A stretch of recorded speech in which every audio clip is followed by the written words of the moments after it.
저의 집에 있는 교회에도 문안하라. 내가 사랑하는 에베네도에게 문안하라. 그는 아시아에서 그리스도께 처음 맺은 열매니라. 너희를 위하여 많이 수고한 마리아에게 문안하라. 내 친척이요 나와 함께 갇혔던 안드로니고와 유니아에게 문안하라. 그들은 성도들에게 존중이 여겨지고 또한 나보다 먼저 그리스도 안에 있는 자라. 또 주 안에서 내 사랑하는 암블리아에게 문안하라. 아멘. 예, 오늘 문안에 관한 내용이 계속 16절까지 있습니다. 너무나 많은 내용이라서 중간에 좀 끊고 다음 더 이어서 하고, 그 다음에 이제 17절부터 20절까지는 교회에 거스리는 사람들에 대한 그런 이야기였고, 그 다음에 21절부터 나머지 23절까지는 이제 이 편지를 쓰는 고린도의 바울과 함께 있는 사람들이 로마 교회의 성도들에게 문안하는 내용이 기록되어 있습니다. 그렇게 우리가 본 때에 이 본문은 문안하라는 말이 제일 많이 반복이 된다. 근데 이제 문안한다는 이 말이 우리가 어떻게 이해를 할까? 다른 번역 성경에 보면은 안부를 전한다. 그런 문제, 그렇게 번역된 것도 있고, 그렇습니다. 또 그 뜻 자체는 단순한 인사라기보다는 환영하다, 환영해라, 환영한다. 우리나라 말로 참 번역하기가 어려운 그런 말입니다. 이것이 문안한다는 말입니다. 문안한다는 이 말이 출애굽기 18장에 보면 이제 나오게 되는데, 거기에 모세가 이스라엘 백성을 구원해내서 시내산의 장막에 있을 때에 그의 아내하고 그의 부인하고 두 아들을 이드로라는 장인의 집에 맡기고 왔습니다. 그런데 이제 모세가 왔으니까 그 장인께서는 모세의 아내와 그 다음에 두 아들을 함께 데리고 모세에게 왔습니다. 출애굽기 18장 6절이죠. 그가 모세에게 말을 전하되 내 장인 이드로가 내 아내와 그와 함께한 그의 두 아들과 더불어 내게 왔노라. 있습니다. 모세가 나가서 그의 장인을 맞아 절하고 그리고 그에게 입맞추고, 이 입맞춘다는 것은 이제 되게 중동에서 인사법이죠.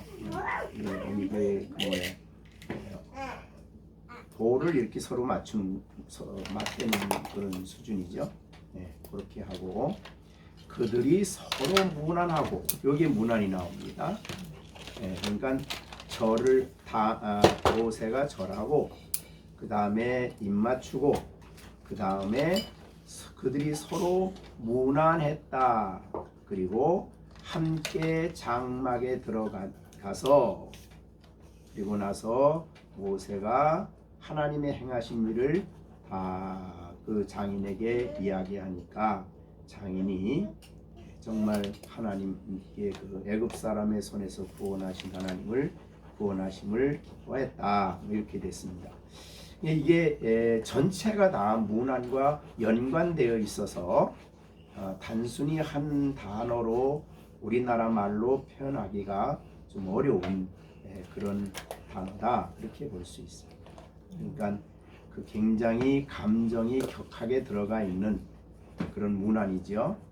그래서 절하고 맞아서 절하고 입맞추고 그 다음에 문안하고, 그러니까 서로 그동안 안녕하셨습니까? 별일 없었습니까? 이런 일이 있어. 그런 내용을 서로 묻는 그런 장면을 생각할 수가 있고, 이어서 함께 되어진 여러 가지 일들을 서로 교제하는 그런 내용까지를 포함해서 문안했다, 이렇게 말하고 있습니다. 그러니까 이 문안이 꼭 그러니까 굉장히 내용이 풍성한 그런 단어 같아요. 사도행전 15장에 보면은 이제 사도와 장로와 온 교회가 모인 데서 바나바와 바울이 이제 안디옥과 수리아 길리기아에 있는 이방인 형제들에게 문안하노라. 이것도 문안입니다. 그러니까 그 문맥으로 볼 때 그 예루살렘에 있는 장로와 사도들 온 교회가 그 바울과 바나바가 가지고 왔던 문제를 잘 정리해서 사도들의 의견을 결정을 해서 그거를 편지를 보내면서 그 편지 속에서 안디옥, 수리아, 길리기아에 있는 이방인 형제들에게 문안하노라, 이렇게 문안이. 그러니까 굉장히 내용이 이렇게 단순하지 않아요, 그렇죠?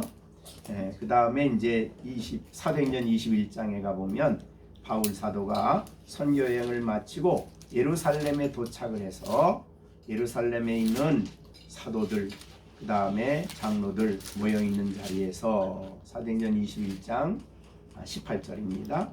그 이튿날 바울이 우리와 함께 야고보에게로 들어가니 장로들도 다 있더라. 바울이 문안하고 하나님이 자기의 사역으로 말미암아 이방 가운데 하신 일을 낱낱이 보았다. 문안하고 그래서 어디에는 이제 단순히 문안했다 그랬는데, 하여튼 중동 사람들의 문화 속에 있는 것이기 때문에 우리가 이 말을 이해하기가 쉽지는 않다. 굉장히 그 내용이 있는 그런 인사법입니다. 그러니까 이렇게 서로 어긋맞아서 서로 포옹을 하고, 그 다음에 이제 그 서로 볼을 맞추고, 그 다음에 이제 어땠습니까? 잘 계셨습니까? 그렇습니까? 그러고 난 다음에 그를 교제 안으로 성도들의 교제 안으로 받아들인 것까지를 문안한다, 이렇게 표현을 하는 것 같아요. 그렇죠? 네. 그 다음에 골로새서 4장 14절에서 사랑받는 의사 누가와 또 데마가 너희에게 문안한다. 참 내용이 굉장히 들어가 있는 그런 문안입니다. 나 바울은 친필로 문안하노니 그들에 대한 사랑과의 뜻한 마음을 가지고 인사를 합니다. 자, 그런 이제 문안에 대한 이제 이야기를 좀 다른 성경에서 좀 찾아봤습니다. 성경에 사용한 문안은 우리말로 단순히 그냥 인사하는 정도가 아니다. 제가 이렇게 아침에 왔을 때 애들이 문 앞에서 서로 인사하는 거, 그게 문안이라고 보기는 어렵죠. 네. 그러니까 이 참 굉장히 내용이 있는 그런 단어입니다. 네. 어제 그 마차중앙교회 가서 목사님을 배웠고 이제 손을 잡고 인사를 했습니다. 그런 수준이 아니죠. 이제 끌어안고 막 격하게 포옹을 하고. 그러니까 그 제일 그 모세가 이드로에게 문안할 때의 그 모습이 어땠을까? 너무 감사하기도 하고 감격스럽기도 하고, 그래서 알고 싶은 것도 많고 말하고 싶은 것도 많고 그런 상황 가운데서 문안하는 그런 수준으로 우리가 성경에서 이해를 할 수가 있겠습니다.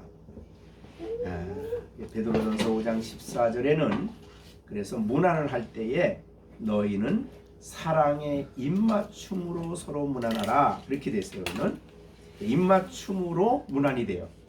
그러니까 입맞춤, 우리나라 말하는 그 입맞춤이 아닙니다. 볼을 서로 맞대고 뜨거운 심장을 서로 맞대고 감격스럽게 서로 문안을 하는 이제 그런 수준으로 우리가 볼 수가 있습니다. 물론 이제 그러면서도 성경에 보면은 굉장히 위선적인 입맞춤이 있죠. 대표적인 게 가룟 유다죠. 그죠? 가룟 유다가 마태복음 26장 49절에 문안을 합니다. 예수여, 예수께 나와 랍비여 안녕하시옵니까 하고 입맞췄다. 그게 이게 안녕하십니까 이게 문안이에요. 문안하고 입을 맞추었어요. 그런데 그 안녕하십니까 라는 그 속에는 예수님을 지금 팔고 군호를 짜서 생명이 없는 그런 어떤 이 정말 예수님을 배반하는 팔아서 이방인 이 장로에서 파송된 그 무리들에게 예수님을 넘겨주기 위한 사인으로 문안을 한 거예요. 그러니까 이제 그런 문안도 있습니다. 또 이제 사무엘하 20장에 보면은 아마사가 나오는데 그 다윗이 아마사를 군대 장관으로 임명을 하려고 해요. 그러니까 요압이 아마사에게 이제 만나서 문안하면서 내 형은 평안하냐 하면서 오른손으로 아마사의 수염을 잡고 그와 입을 맞추려는 채 하면서 요압이 손에는 칼을 잡고 이 아마사를 찔러서 죽입니다. 그러니까 이런 문안도 있어요. 무섭지요. 그러니까 그런 게 아니고 여기에서 로마서 16장 전체에 나오는 문안은 복음 안에서 진정한 사랑을 가지고 정말 서로 아름다운 예수님을 믿는 믿음 안에서 구원받은 하나님의 성도들이 서로 기쁜 마음으로 문안하는 거예요. 그렇게 우리가 문안이라는 단어가 계속 많이 나오는데 그런 의미로 생각을 하면 좋겠다 이렇게 생각을 합니다. 자, 그러면 문안에 대한 설명은 이제 그 정도로 하고 이 초대교회의 성도들의 삶을 이들의 그 사람 바울이 이야기한 사람들을 통해서 좀 우리가 볼 수가 있어요. 오늘 5절에 에베네도가 나오고 6절에는 마리아가 나오고 7절에는 안드로니고 유니아가 나오고 8절에는 암블리아라는 사람이 나옵니다. 자, 이 사람들은 지금 로마에 있어요.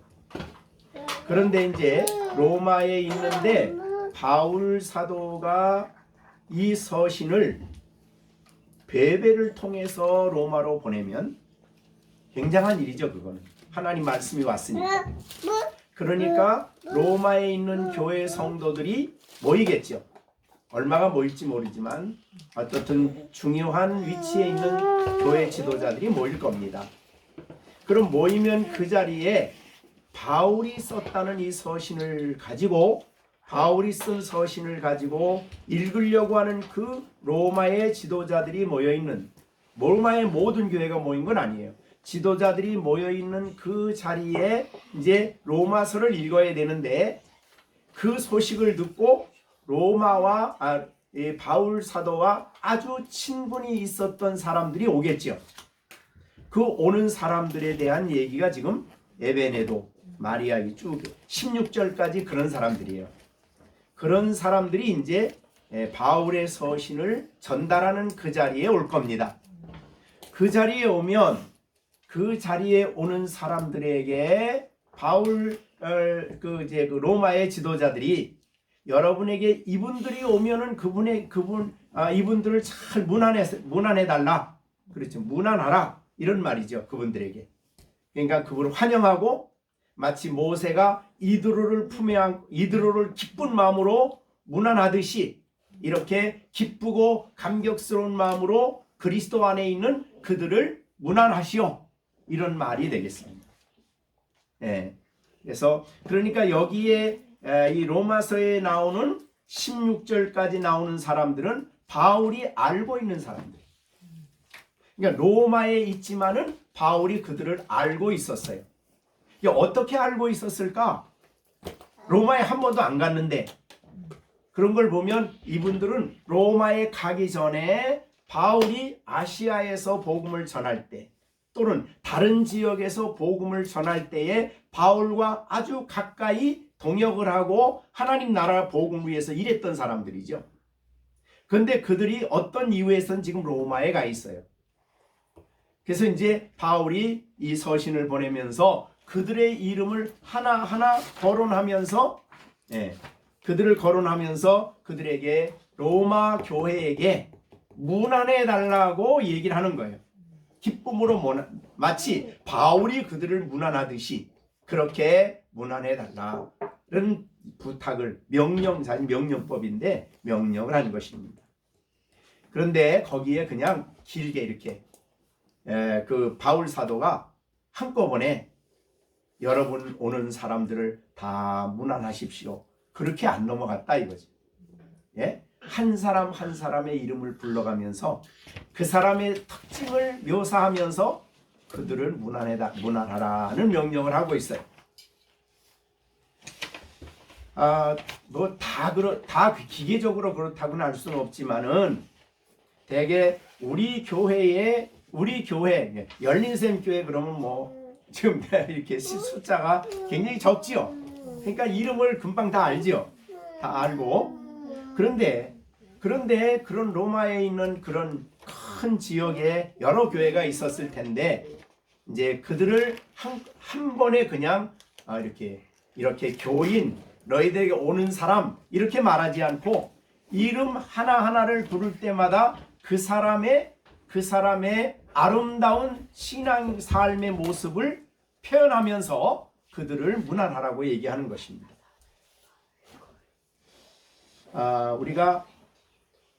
우리 이제 뭐 요사이 이제 목사님들이 만나면 교인 몇 명이야? 그렇게 대충 생각을 하죠. 그러면 이제 출석 교인이 몇 명, 등록 교인이 몇 명 그렇게 얘기를 해요. 요새는 이제 등록은 많이 하고 출석은 이제 다르기 때문에 그렇게들 얘기합니다. 이 성경에 바울은 그렇게 물론 이제 사도행전 조금 다른 부분이 있어요. 한꺼번에 뭐 회개했는데 3,000명이 회개했다. 뭐 이렇게 적은 경우는 있는데 바울의 서신을 보면 중요한 사람들은 전부 다 거기에 나오는 인물들은 대개 이름을 얘기를 해요. 이름을. 한 사람 한 사람이 중요하다는 거죠. 바울에게는. 우리 교인 몇 명입니다가 아니라 누굽니다. 이분은 어떤 일을 한 이 사람입니다. 이렇게 이해하고 있었던 거죠. 그러니까 그 성도들의 성격, 성도들의 그 수고하고 성도들의 신앙삶과 헌신의 모습을 특징을 다 알고 있었어요. 그래서 그들의 이름을 얘기합니다. 이제 우리가 이따가 살펴보겠는데요. 이거를 보면서 물론 이제 지상의 교회는 완전하지 않지만 그러나 우리 요한복음 10장에 보면은 예수님을 목자라 그랬죠. 선한 목자. 그죠? 선한 목자입니다. 그런데 요한복음 10장 3절에 보면 이런 말이 있어요. 문지기는 그를 위해서 문을 열고 양은 그의 음성을 듣나니 그가 자기 양의 이름을 각각 불러 인도하여 내느니라. 자기 양을 다 내어놓은 후에 앞서가면 양들이 그의 음성을 아는 고로 따라온다. 이렇게 됐어요. 목자와 양과의 관계죠. 자, 그러면 저게 이제 양을 칠 때 목자가 낮에 가서 양을 치고 저녁이 되면 양을 데리고 다 옵니다. 그리고 그 이제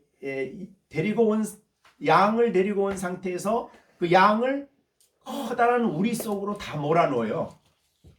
목자가 예를 들면 어떤 목자가 10마리 양을 키운다, 먹인다 그러면 그 사람 또 뭐 여러 사람이 와가지고 한 우리에 집어넣어요. 그리고 이제 돌로 된 문을 딱 닫으면 그날 일이 끝나는 거예요. 이 문도 이렇게 우리나라 같이 이렇게 그런 문이 아니에요. 돌로 이렇게 문을 양문을 만듭니다. 자, 그러면 이제 끝나서 다음날 아침이 됐어요. 그러면 목자가 가서 그 많은 양들이 서로 어우러져 있는 가운데 자기 목자가 자기 양의 이름을 불러요. 네, 정시호라고 부르면 그 많은 양들 중에서 자기 목자가 자기 이름 부르는 소리를 알아듣고 그 양이 나오는 거예요. 그렇게 양을, 그러니까 목자는 자기 양이 10마리든 20마리든 뭐 30마리든 전부 다 이름을 알아요. 그럼 양은 자기 목자의 소리를 알아듣지요. 그래서 양을 다 불러내서 그게 이제 요한복음 10장 3절의 내용이에요. 자기 양, 딴 사람 양을 불러도 딴 사람의 양은 못 알아들어요. 예, 자기 양의 이름을 각각 불러놓는다 그랬어요. 자, 그런데 목자가 양의 이름을 붙여줄 때 언제나 그 양의 기질 특성을 잘 표현하도록 양의 이름을 붙여준다 그래요. 그래서 아주 양손하고 조용한 암양이면 뭐라고 붙였으면 좋겠어요? 양순이. 그렇게. 아이 고집스럽고 제멋대로 자꾸 제멋대로 가면은 고집이. 예. 그렇게 양의 특징을 잡아가지고 목자가 이름을 붙여준대요. 그러면 이제 그 다음서부터 이제 목자가 양의 이름을 부르면은 그 수많은 여러 양들 가운데서 내 이름을 부르는 소리를 듣고 나오는 거죠. 자, 그것에 대해서 예수님은 나는 내 양을 알고 양도 나를 안다. 이런 표현을 쓴 거예요. 자, 그래서 이것이 이제 목회에 적용된 것이 바울의 경우예요. 그래서 바울은 여기에 부르는 이름을 부를 때 그냥 에베네도 그렇게 그냥 안 불러요. 어떤 사람, 마리아 그럼 어떤 사람, 이게 그 특징을 알아가지고 그 사람을 불러요. 근데 한 사람 한 사람을 부르고 있다. 하나님의 교회의 특징이죠. 하나님의 교회는 한 사람 한 사람이 사실은 중요한 겁니다. 네, 그런데 우리 하나님 나라의 그 일하는 데 있어서도 제일 중요한 것은 영혼 한 사람 한 사람이 중요한 거예요. 그래서 저는 이제 창의문교에서 그 전에 목회할 때 늘 그런 얘기했어요. 저는 많은 교인이 아니라 한 교인이 중요하다. 한 교인. 한 사람의 교인을 바로 세우는 일을 하는 것이 목회자다. 그런 내용을, 그런 말을 자주 했습니다. 한 사람을 세우는 겁니다. 내 교인 몇 명이다가 그 사람 자랑이 아니라 자기가 양육하고 보살피고 돌보는 양 누가 중요한 거예요. 근데 하나님의 교회는 그 한 사람을 통해서 역사가 일어나요. 왜? 하나님은 그 한 사람 속에 자신의 계획을 세우시고 그 뜻을 이루어 가시죠. 자, 우리 세례 요한 보면은 세례 요한이 이 땅에 태어날 때 벌써 하나님은 세례 요한이라는 사람 속에 요한이 이 땅에서 어떤 일을 해야 될 계획을 세우셨어요. 그래서 그는 예수 그리스도 앞에 나오는 광야에 외치는 소리로서 사람들로 하여금 그리스도에 나아가는, 하나님께 나가는 길을 열어놓는 일을 할 것이다라고 세례 요한이라는 그 사람 속에 하나님의 계획이 있었고 그 뜻을 이루시는 것이 세례 요한의 평생의 삶이었어요. 하나님 다윗을 불렀어요. 만나니 내 마음에 합한 자라 하시고 다윗 한 사람에게 내 뜻을 이루도록 할 것이다 라고 다윗에게 계획을 말씀하시고 목자로 있었던 그 8번째 아들인 다윗을 하나님이 부르셔서 그 뜻을 이루셨어요. 그러니까 하나님 나라의 가장 중요한 것은 사실은 한 사람을 올바로 세우는 일이죠. 그리고 그 한 사람을 통해서 하나님은 자신의 뜻을 이루시고 자신의 계획을 성취하셔요. 이게 하나님이 나라를 운행해 가시는 하나님의 방법이죠. 그럼 여러분들에게도 하나님이 개인적으로 주님이 여러분의 이름을 아시죠? 그죠? 여러분을 통해서 하나님이 계획하실 뜻이 있는 거죠.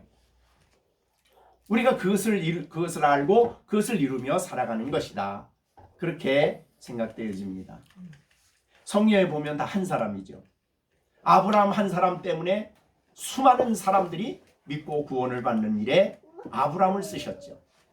그러니까 다윗, 아브라함 어느 사람을 봐도 그래요. 예.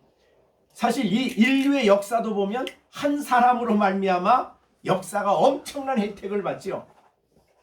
예, 그게 한 사람이 소중한 겁니다. 많은 사람이 소중한 게 아니에요. 예, 우리 교회는 많은 교인이 있습니다가 중요한 게 아닙니다. 예, 하나님을 만나고 하나님 앞에 돌아오고 하나님으로 기뻐하고 주님으로 즐거워하며 주님 안에 복되게 살아가는 그런 한 사람이 중요한 것이다 이 말이죠. 그러니까 굉장한 일이죠 사실은. 우리가 인류 역사의 과학 역사를 본다면 아인슈타인 한 사람이 얼마나 엄청난 일을 했습니까? 그죠? 엄청난 영향력을 발휘했죠 한 사람이.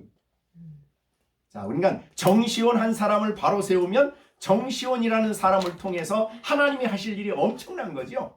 그 계획이. 그 다음에 시준이도 마찬가지죠.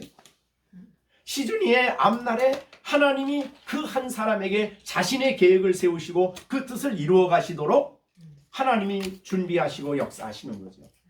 그러니까 하나님의 나라는 언제나 많은 사람을 쓰는 게 아니에요. 그 중에 하나님이 쓰시는 한 사람을 통해서 군중에게 많은 사람들에게 유익을 끼치고 영향을 끼치고 많은 사람들을 인도하는 그런 역사를 이룬다. 그래서 하나님께는 언제나 그 한 사람이 소중하다. 이거를 우리가 볼 수가 있어요. 그래서 바울은 하나님 예수님을 본받아서 그 사람들의 이름을 낱낱이 부르고 그 사람의 특징을 알고 그가 적시적소에 이제 일하도록 양육을 하고 훈련을 했죠. 자, 그러면 그래서 우리 교회가 작다 그래서 작다 뭐 적다 이렇게 생각하지 마시고 이사야에서는 한 사람이 천을 이룬다 그랬죠. 약한 사람이 강국을 만들게 하겠다.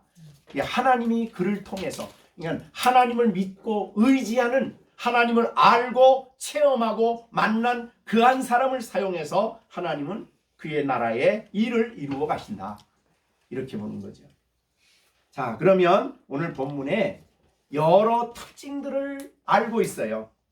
자, 우선 특징을 보겠습니다. 이 사람들은 예수님을 만나서 변화되어서 예수님을 만나서 새로워져서 하나님께 놀랍게 쓰여진 사람들인데 그의 특징을 이제 이야기하고 있습니다. 우선 5절에 나오는 에베네도예요. 자, 에베네도를 봅니다. 에베네도에게 문안하라. 그 사람은 아시아에서 그리스도께 처음 맺은, 여기 아시아는 바울이 3차 선교 여행을 했던 바로 그 지역입니다. 그러면 에베소가 중심이 되겠죠? 에베소. 그러니까 바울이 에베소에 가서 복음을 전할 때에 에베소에서 처음으로 그리스도께 맺혀진 열매예요.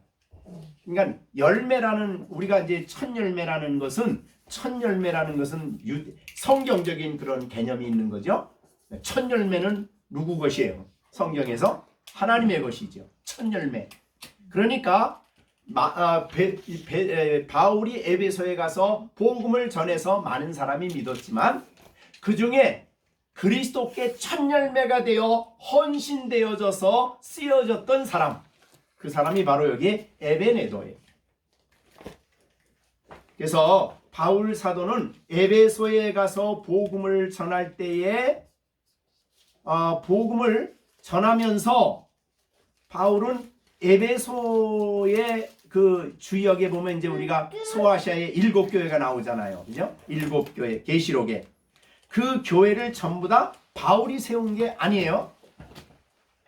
골로새 교회, 데살로니가 교회, 이런 교회 전부 다 바울이 세운 교회가 아니죠. 그럼 누가 세웠어요? 바로 하나님께 헌신된 사람들이 가서 세웠어요. 그래서 그때의 그 상황을 바울 사도가 말한 상황에 대해서 한번 이 성경에 이렇게 찾아보시면요, 바울 사도가 이 에베소에서 복음을 전할 때에 어떤 일이 일어나는가 한번 9장 19장 보세요. 사도행전 19장.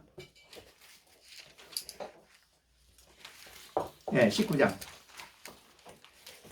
자, 9절입니다. 어떤 사람들은 마음이 굳어 순종하지 않고 무리 앞에서 이 도를 비방하거늘 바울이 그들을 떠나 제자들을 따로 세우고 두란노 서원에서 날마다 강론하니라.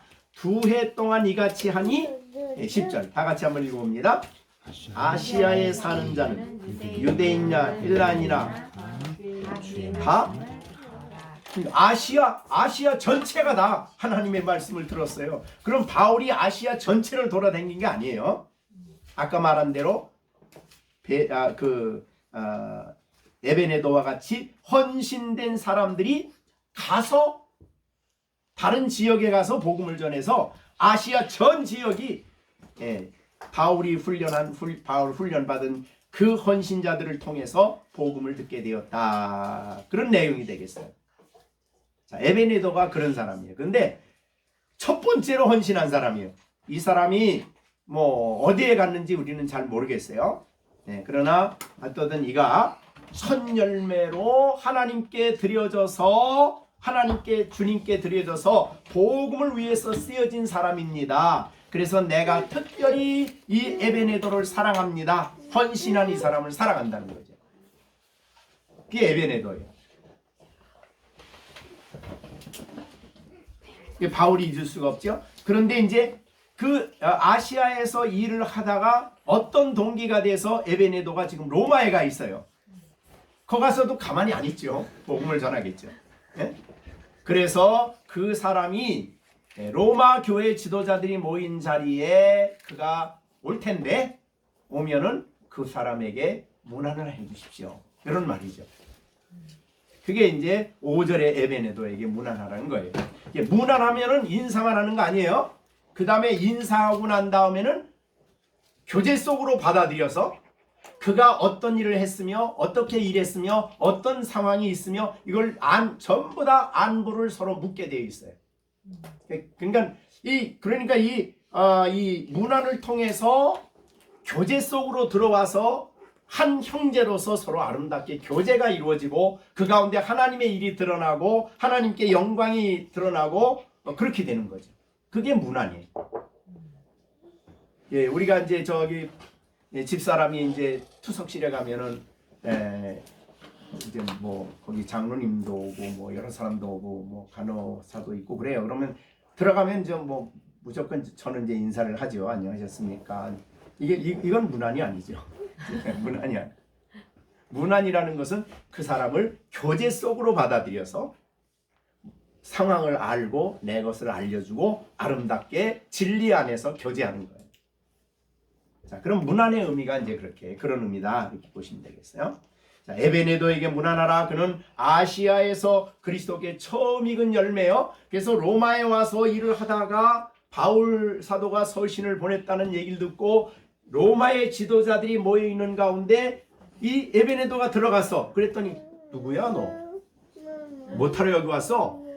그런 상황이 벌어지면 안 된다는 거죠. 자, 배경을 아시겠죠? 그래서 에베네도에게 문안하라. 이게 명령어로 되어 있습니다. 그래서 강력하게 명령하면서 교제 속으로 들어오라는 얘기예요. 자, 두 번째입니다. 두 번째는 마리아에 대한 얘기예요. 마리아는 여자겠죠? 이름입니다. 여자 이름이 대표적인 이름이죠. 뭐 원체 많으니까 어떻든 유대인으로서 마리아예요. 근데 너희를 위하여 많이 수고한 이 사람은 로마 교회에 가 있으면서 굉장히 많이 수고를 했어요. 무슨 수고인지는 밝히지 않아요. 왜 안 밝힐까요? 다 아니까. 또 로마의 사람들이 너무 잘 알아. 근데 문제는 왜 이 사람에게 문안하라 그럴까요? 여자분이거든요. 그러니까 아직도 그 사회는 여자분에 대한 이렇게 그 교제 그 교제 속으로 들어오는 게 그렇게 항상 이렇게 자연스럽지 않았어요. 여자분들이라. 그렇지만은 이제 복음 안에서 그를 기꺼이 문안하고 경의를 표하고 존경심을 가지고 그를 받아들여라는 그런 의미로 문안하라는 말을 한 거예요.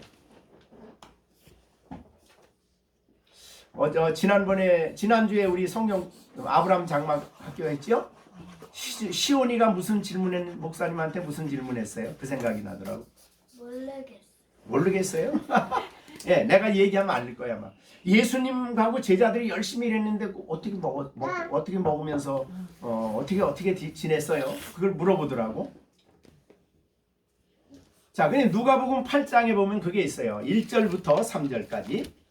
거기 보면 예수님께서 각 성과 각 마을에 두루 다니시며 하나님 나라의 일을 선포하시고 그 복음을 전하실 때 12 제자가 함께 있었어요. 그럼 몇 명이요? 13명. 그죠? 예수님까지. 뭐 그런 13명만 됐겠어요. 뭐 다른 사람도 더 같이 붙은 사람도 있겠죠. 있는데 그래서 2절에 악귀를 쫓아내신과 거기에 이제 그 다음에 또한 악귀를 쫓아내신과 병 고침을 받는 어떤 여자들 곧 누구냐면 7 귀신 나간 막달라 마리아, 그 다음에 마리아와 헤롯의 청지 구사의 아내 요한나와 수산나와 다른 여자들이 함께하여 자기들의 소유로 그분들을 섬겼어요. 예수님. 자, 이제 어디 시온이 알았어요? 그러니까 여자분들이 많이 있었어요. 예수님께 사랑을 받고 은혜 받은 분들이 자기의 소유를 가지고 월급 받고 일한 거 아니에요. 자기 소유를 가지고 예수님과 그 일하는 사람들을 섬겼어요. 섬기는 이 여자분들이 섬긴 일이 뭘까요? 아침, 점심, 저녁을 해야 되겠고 그렇게 했죠. 그렇게 사랑의 수고를 한 거죠. 그러니까 여기에 우리가 보시면 너희를 위하여 많이 수고한 마리아라 그랬는데 이 수고는 사실은 사랑과 연관되는 말입니다. 성경에서 데살로니가전서 1장 3절에 보면 사랑의 수고예요. 그러니까 사랑은 말로만 하면 사랑은 아니에요. 요새는 말로만 하는 사랑 많죠. 제일 많이 하는 게 연예인들이에요. 그러면서 뭐 사랑합니다, 뭐 어쩝니다 그러는데 수고가 없는 사랑이에요. 수많은 사람들이 지금 거기 청중들이 모였어요. 뭐 연예인들 막 발표하는데 막 모였어요. 저는 여러분들을 사랑합니다. 근데 그들을 위해서 아무 수고 안 해요. 그건 수고가 아니에요. 성경이 말하는 것은 수고가 있는 사랑이에요. 헌신이. 그래서 여기 이거는 조금도 아니에요. 마리아의 수고는 조금 수고한 수고가 아니에요. 많이 수고했다. 그러니까 예루살렘 교회를 위해서 많이 수고했어요. 네, 그분이 여러분이 모여 있는 자리, 로마서를 읽는 그 자리에 오면 기꺼이 그분을 문안하셔 받아들이시고 존경하시고 경의를 표해 주시길 바랍니다. 이런 뜻이겠죠. 네, 그래서 우리가 복음 안에서의 삶은 사실은 사랑의 삶 아닙니까? 사랑의 삶에는 언제나 수고가 따른다 그 말이죠. 네, 여러분이 이번에 또 마차 중앙교회를 위해서 수고를 많이들 하셨어요. 수고예요. 근데 사랑의 수고입니다. 근데 그거는 그냥 내 것을 무조건 드리는 내 것을 가지고 섬기는 수고예요. 네. 하나님의 그 큰 사랑을 입은 사람들이 사랑을 입었기 때문에 복음을 위해서 수고하는 거예요. 그런 수고입니다. 자, 이게 많이 수고해. 얼마나 많이 했냐는 얘기를 안 해요. 예, 너무나 로마에 있는 교회는 이분의 수고를 너무 잘하는 것 같아요. 자, 그 다음에 안드로니고와 유니아입니다. 그 안드로니와 유니아를 그냥 문안하라 그러지 않고 뭐라고 얘기냐면 그분은 내 친척입니다. 그리고 나와 함께 갇혔었습니다. 감옥에 갇혔다 이 말이죠. 그러니까 이 함께 갇힐 정도로 바울과 함께 일을 했던 사람이에요. 그러니까 바울이 에베소에서 복음을 전하다가 옥에 갇혀요. 근데 그 갇히는데 이 바울과 같이 동급으로 열심히 일하던 사람 누구야? 잡혔는데 이 사람들이 잡혔어. 안드로니고와 유니아가 잡혔어요. 그러니까 안 믿는 사람들의 입장에서 볼 때는 바울과 함께 대단히 헌신적으로 일하는 사람이에요. 그래서 옥에 가두었습니다. 그러면서 이렇게 자기의 수고, 그러니까 이 고난과 박해를 받으면서 복음을 위해 일한 이 두 사람에 대해서 7절에 사도들이 그들을 존중히 여긴다 그랬어요. 얼마나 헌신적으로 고난도 받고 시련도 겪으면서 일했으면 사도들이 존중히 여기는 사람.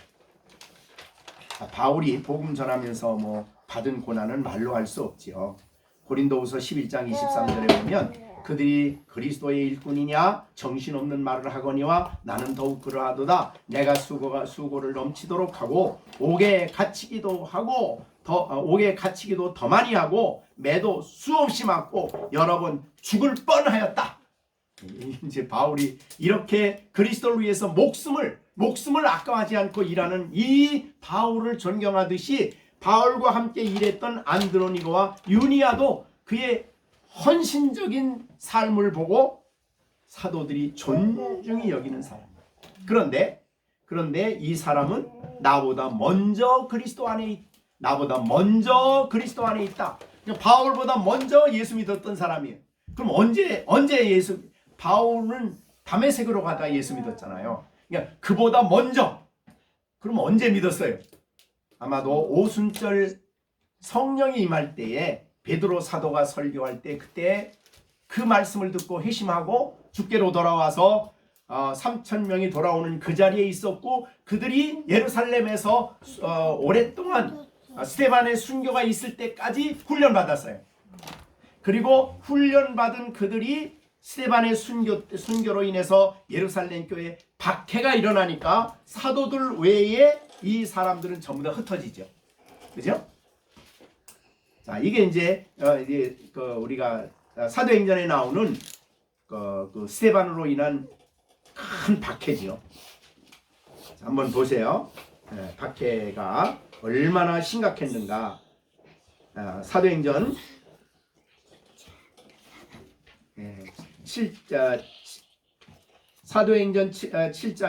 8장이죠. 8장 1절. 1절입니다. 사울은 그가 죽임당할 마땅히 여기더라. 그날에 예루살렘에 있는 교회에 큰 박해가 있어 사도 외에는 다 유대 땅과 사마리아와 모든 땅으로 흩어졌어요. 근데 이때 로마 예루살렘에 있었던 전 지역으로 모였던 유대인들이 다 흩어졌어요. 다. 자, 그 다음에 4절입니다. 8장 4절. 그 흩어진 사람들이 두루 다니며 복음을 전해. 흩어진 사람들이 가만히 있었던 사람들이 없어요. 오순절에 성령 받고 예루살렘에서 훈련받은 사람들이 사도 말고는 다 흩어졌는데 흩어진 그들이 가는 곳곳마다 복음을 전했죠. 그 사람 중에 하나가 바로 여기에 오늘 본문에 나오는 사람입니다. 나보다 먼저 그리스도 안에 있는 자다라는 안드로니고와 유니아.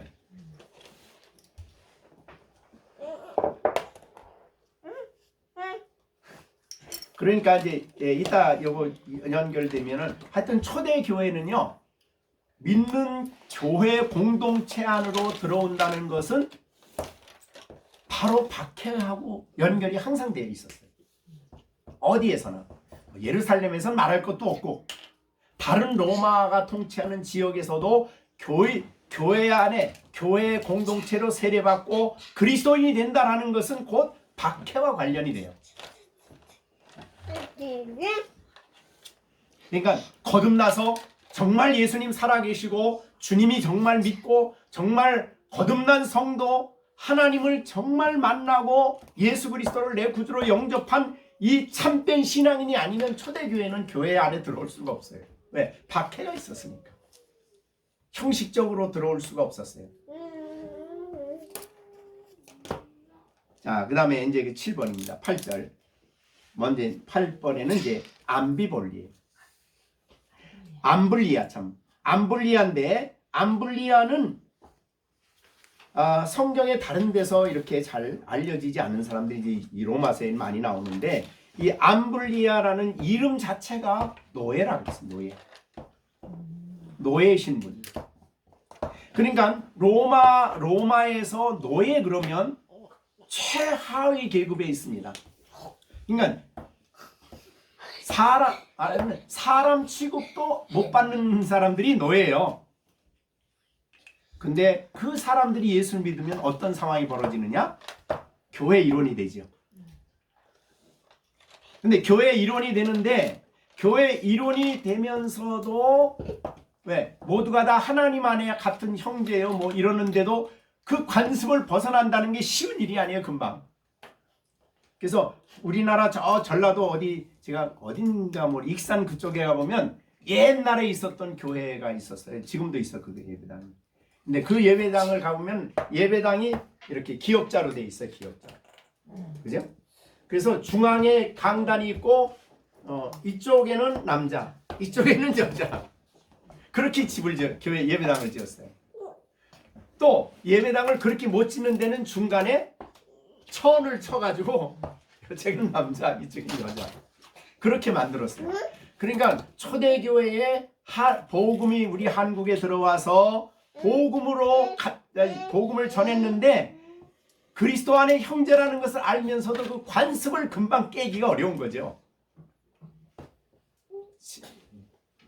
그렇듯이 로마의 복음이 전파되는 초기거든요. 이때. 그런데 여기에 암블리아가 노예예요. 노예인데 하나님의 교회에 굉장히 중요한 역할을 하던 사람인데, 그러니까 이제 바울이 서신이 왔다 그러니까 그 지도자 회의에 올 거 아니에요. 거기 있는 사람들이 어떻게 해요? 노예인데 저게 왜 여기로 왔어? 이렇게 하면 안 된다. 그래서 무난하라는 말을 하고 있는. 그러면서 주 안에 여기 이 사람에게는 하나를 더 붙여요. 그죠? 뭐예요? 주 안에 있다. 노예가 아니다. 주 안에 있다. 세상 밖에서는 노예라고 부르지만 교회 안에서는 주 안에 있는 사람이다. 주 안에 있는 사람만 그리스도인이다. 이런 뜻이죠. 주 안에서 특별히 내가 사랑하는 암블리아다. 이렇게 얘기했어요. 하나님의 사랑으로 사랑하는 사람이다. 그러니 이 사람을 대할 때에 노예라는 신분으로 대하지 말고 기꺼이 환영하고 무난하고 받아들여서 로마서를 듣도록 하고, 또 거기에 이제 같이 갔던 로마서를 가지고 왔던 베베가 바울에 대해서 여러 가지 이제 또 설명을 하겠죠. 그럼 그 얘기를 같이 듣도록 해라. 그런 의미로 여기에 주 안에서 내 사랑하는 암블리아에게 문안하라 이렇게 표현을 했습니다. 자, 오늘 여기까지 봤는데요. 그 순서가 참 성령의 감동으로 쓴 책이기 때문에 여러분 순서를 한번 잘 보세요.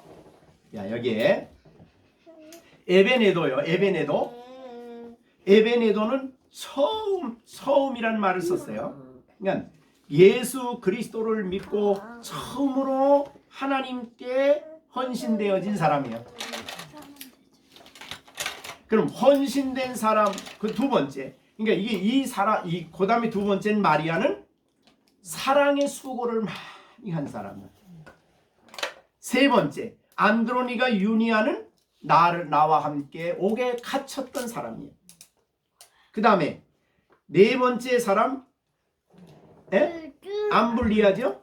암블리아는 노예지만은 주 안에 있는 사람이기 때문에 온 교회가 그리스도 안에서 그러니까 계급이 없어요. 그러니까 그리스도 안에서는 계급이 없는 겁니다. 모두가 다 그리스도 안의 형제이기 때문에. 자, 유대인과 이방인의 차이가 없고 또 주인과 노예의 차이가 없고 아이와 어른의 차이가 없고 남녀의 차이가 없고 모든 차이가 그리스도 안에서 다 무너지는 거예요. 네, 모두가 다 그리스도 안에서 하나다. 형제다. 네, 이것이 복음이 들어옴으로 만들어진 아름다운 모습입니다. 자, 이 세상에 여러 가지 차이가 있었던 것은 에덴 동산에는 없었어요. 범죄함으로 에덴 동산에서 쫓겨나서 사람들이 자기 권력을 만들기 위해서 계급을 만들고 이런 차이를 만들고 너와 나 다르다 이런 모든 차이가 그리스도 밖에 있었기 때문에 만들어진 거예요. 인간들이. 그러나 이제 예수님의 십자가의 보배로운 피로 사함을 얻고 예수 그리스도 안에 들어오게 되면 다시 에덴 동산이 회복이 되는 겁니다. 모두가 하나예요. 그래서 우리는 차이를 두면 안 돼. 그래서 하나님이 자기를 계시할 때도 나는 아브라함의 하나님, 이삭의 하나님, 야곱의 하나님이다. 거기도 차이가 없어요. 모두가 다 그리스도 안에서 하나다. 한 하나님의 자녀요, 한 아버지를 모셨고 영적으로 한 가정이고 더 나가서 우리가 생각하면 그리스도의 지체, 우리는 모두가 다 그리스도의 몸의 일부분입니다.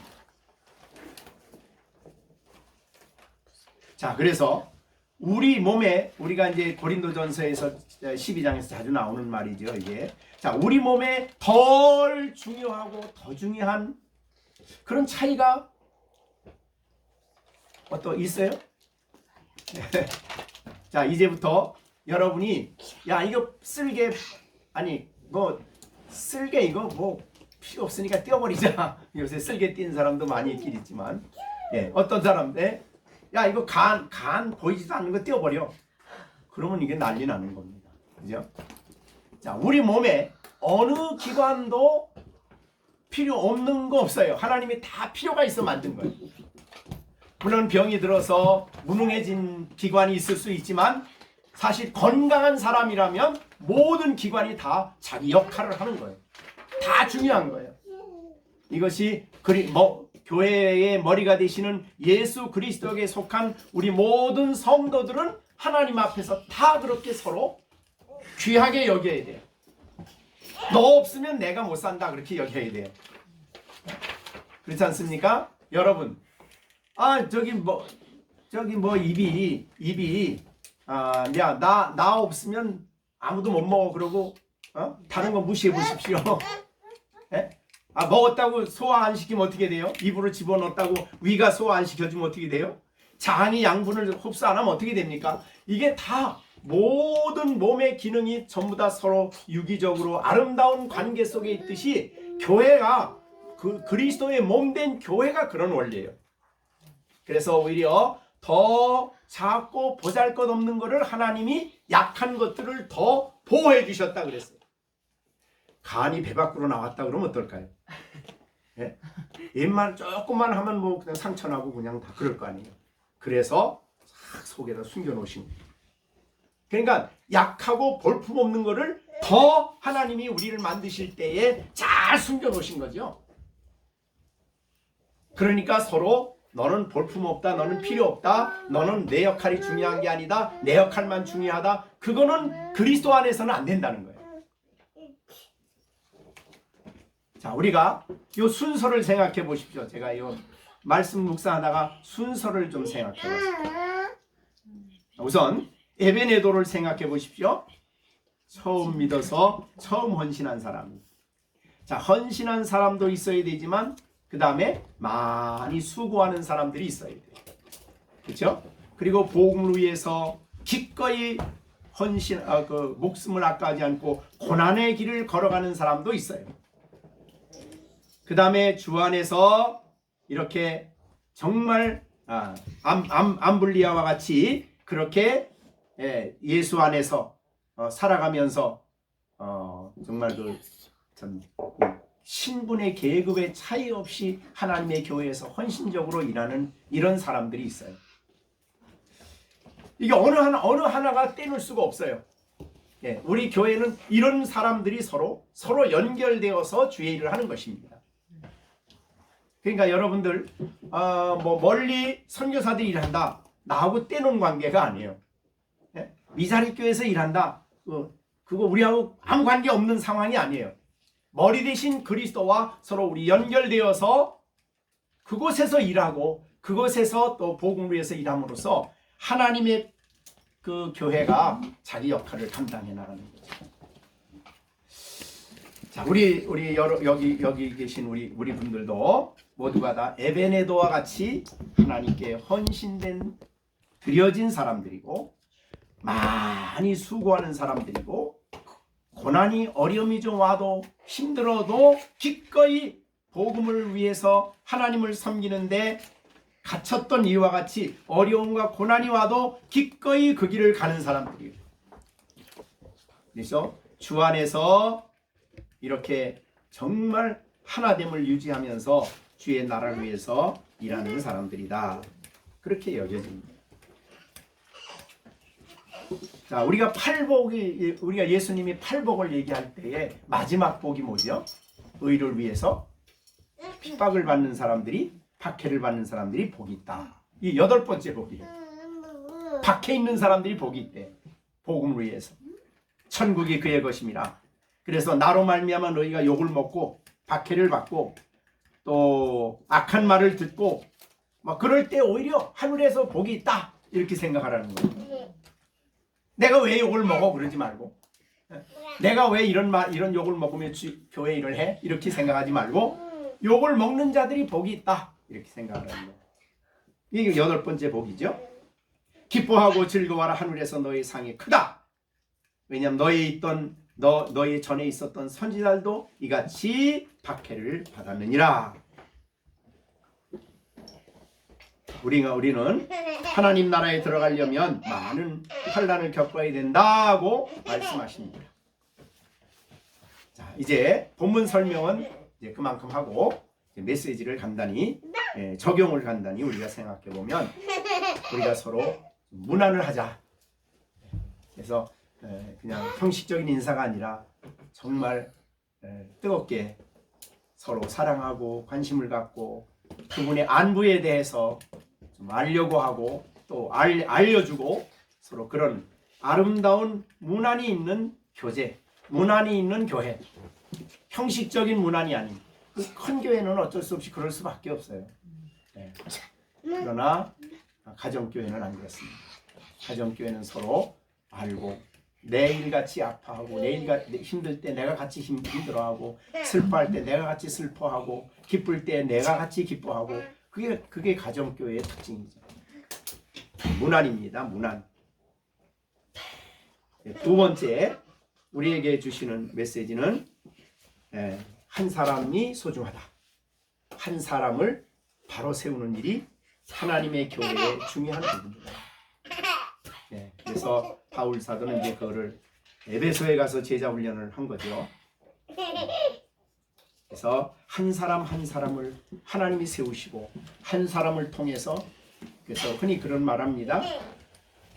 사람들은 계획을 많이 세우지만 하나님은 사람을 찾는다. 그래서 계획보다는 하나님은 사람을 만나면 그 사람을 사용하여 교회와 이 세상과 인류를 위해서 자신이 해야 할 일을 그를 통해 일하신다, 이렇게 얘기를 해요. 사람이 중요한 거죠. 이게 정말 하나님 앞에 올바로 선 사람이 중요한 만큼 잘못 세워지면 또 엄청난 악영향을 미칩니다. 칼막스의 영향이 엄청나죠. 잘못 세워진 사람, 한 사람의 영향, 히틀러의 영향이 엄청났잖아요. 그러니까 우리의 자녀들을 우리가 올바로 세우는 일은 너무 중요한 문제고, 그렇습니다. 그 다음에 우리가 하나님 나라를 위해서 기꺼이 헌신하고 충성하는 일은 우리 성도에게 있어서 행복한 일이다. 내가 하나님께 열매로 드려지고, 수고도 사랑의 수고를 하고, 내가 주의 복음을 위해서 때로는 욕도 먹고 어려움도 당하고 때로는 내가 정말 어떤 어려움 속에서도 그리스도 안에서 모든 사람을 받아들이고 이렇게 일하는 일이 사실은 구원받은 사람만이 할 수 있는 일이고 생명을 얻은 사람만이 할 수 있는 일이죠. 예, 우리 열린샘 가정교회 식구들은 행복한 마음으로, 왜냐 하나님으로 인한 기쁜 마음으로, 행복한 마음으로 이렇게 하나님의 교회와 복음을 위해서 헌신되어지고 쓰여지는 우리 모두가 되어지기를 바랍니다. 그죠? 하나님께서 귀하게 쓰여지는 복이죠. 그래서 이 전체적인 내용을 이제 우리가 다 이제 다음에 뒤까지 하겠지만 전체적인 내용을 볼 때에 여기 있는 사람들이 이렇게 박해를 당하고 또 하나님께 드려진 열매가 되고 수고를 하고 막 그럴 때에 짜증스럽게 했을까요? 힘들어 했을까요? 기쁨으로 했을까요? 제가 생각하기에는 초대교회는 안 그랬어요. 초대교회는 정말 기쁨으로 했어요. 이거는. 정말 그들은 행복해서 했어요. 너무 행복해가지고 순교라는 것이 너무너무 막 동기가 돼가지고 초대교회 순교, 어디 순교할 일이 있다 그러면 그냥 주저하지 않고 갔다는 거예요. 네, 그만큼 열정이 있었죠. 네, 제가 우리가 성지순례에 가면은 이제 터키 지역에 가면은 제가 갔던 데가 이제 갑바도기아 아닙니까? 갑바도기아 갔는데 정말 그들의 삶이 얼마나 어려웠을까를 볼 수 있는 장소죠. 산이 그 갑바도기아 가면 큰 산이 엄청 산이 석회석으로 된 산인데 그게 지진이 나가지고 이제 무너지면서 그게 발견이 됐는데 산 전체가 다 구멍이에요. 다 그 안에 다 예배당도 있고 병원도 있고 장례 지내는 데도 있고 집 사는 데도 있고 신학교도 있고 그 안에서 다 살았어요. 그들이 먹는 거는 뭐 비둘기 키워서 먹었어요. 비둘기. 그러니까 얼마나 어렵겠어요. 그리고 이제 대림교회라고 이제 도시 중앙에 보면은 지하로 13층까지 내려가요. 지하로 13층. 그러니까 지하로 13층을 했어요. 그러니까 그 도시에서 박해가 온다 그러면 다 글로 들어가는 거예요. 들어가 가지고 거기서 또 다른 마을로 연결이 됐어요. 그런 정도로 어려운 가운데서 초대교회는 신앙생활을 했거든요. 오늘날 예수 믿으면서 그런 어려움이 있다 그러면 얼마나 남아날까 모르겠어요. 얼마나 믿음 지킬까? 자, 그게 내가 은혜로 구원받고 정말 예수님이 나에게 생명 주시고 영원한 그 나라가 내게 있고 하나님이 나를 사랑하시고 이게 실제가 아니면 그렇게 못하지요. 그리고 그들은 행복한 가운데 그 일을 했습니다. 어려워서 막 싫어서 한 사람들이 아니에요. 기도 이제 갑바도기아 보면 기도 굴도 있는데 이게 사진 여러분이 보나 모르겠어요. 돌이 이렇게 가지고 이제 굉장히 높게 이렇게 돼 있어요. 그 나무가 돌이 석회석이니까. 근데 그 안에를 뚫러 가지고 그 위에다가 길을 만들어 가지고 이렇게 된 위에다가 거기다가 방을 만들어서 그걸 기도실을 만들었어. 그래가지고 거기 들어갈 때는 아무것도 먹지도 않고 거기 들어가면은 며칠 동안 거기 가서 그냥 기도하는 거예요. 그런 기도실도 초대교회 성도들의 모습이죠. 자, 그래서 그런 성도들이 서로 그리스도 안에 만났을 때 얼마나 기쁘고 얼마나 성도들이 서로 이게 새 계명 아닙니까? 새 계명을 너희에게 주니 요한복음 13장에서 새 계명을 우리에게 주셨지요. 내가 너희를 사랑하는 것 같이 너희도 서로 사랑하라는 계명을 주셨습니다. 이 사랑의 계명을 우리가 지키면서 정말 아름답게 서로 교제하는, 서로 문안하는 교회 생활을 하시는 여러분들이 되시기를 간절히 바랍니다. 기도하겠습니다. 우리가 1장부터 15장까지 하나님의 복음을 말씀하신 바울은 복음이 어떤 사람을 만들었는가를 16장에서 보여준다 했습니다. 그들은 복음을 믿기 때문에 그리스도 안에 생명을 소유했기 때문에 그들은 이렇게 고난도 받고 주를 위해서 헌신도 하고 수고도 하고 어려움이 올 때 피하지 않고 하나님 나라와 복음을 위해서 애쓰고 때로는 이 도시에서 저 도시로 피하기도 하고 또한 피할 수 없는 상황 속에서는 순교도 하고 그런 어려운 가운데서 믿음을 지켰기 때문에 믿음을 가진 성도들 사이에는 세상이 알지 못하는 뜨거운 사랑의 관계가 지속됐습니다.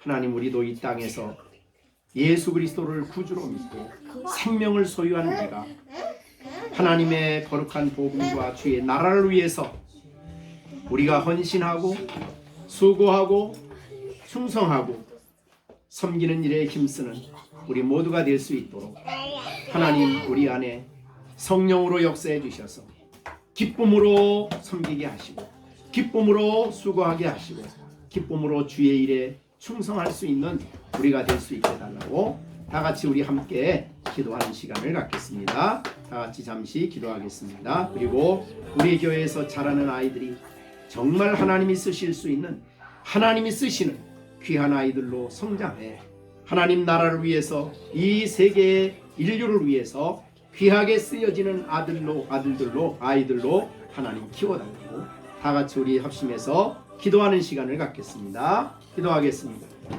내려오신 아버지 하나님, 오늘도 이 무난하는 이 사건을 통해서 하나님 말씀을 듣게 되었습니다.